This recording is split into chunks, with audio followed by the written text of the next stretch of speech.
Sheesh! Hey mga kapalmer! Welcome sa ating summer special. Andito tayo ngayon para talakayin ang mga maiinit na issue.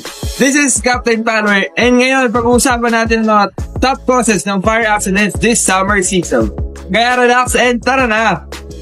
Una salitaan mga kapalmer ay ang mga electrical faults. Mga overloaded circuits at faulty wiring mga kaibigan ay maaaring maging dahilan ng sparks at aberya. Kaya dapat lagi natin siguraduhin na maayos ang ating mga kable at hindi overloaded ang ating electronic devices. At syempre, sino ba naman hindi gusto mag-enjoy sa beach, barbecues, and bonfire nights? Pero ingat tayo mga kaibigan dahil ang open flames o cooking accidents ay maaaring magdulot ng aberya. Huwag natin babayaan ang ating mga lutuan para iwas sa abala. Ngayon, pag-usapan naman natin ng mga cigarettes at smoking materials.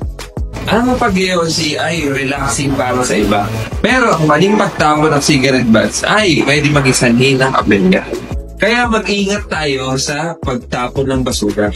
At huwag din natin kalimutan ang tungkol sa mga combustible materials at improper storage. Ang mga gasolina, kerosene at iba pang flammable items ay dapat naka-store na maayos para iwas sunog.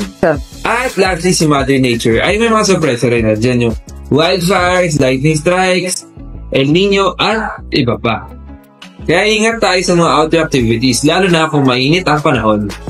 At yan ang ating tips mga kapalmer. Ingatan natin ang ating sarili at gawin nating memorable ang summer na ito sa tamang paraan. So stay tuned if you want to learn more about fire safety. Always remember, safety starts with Palmer.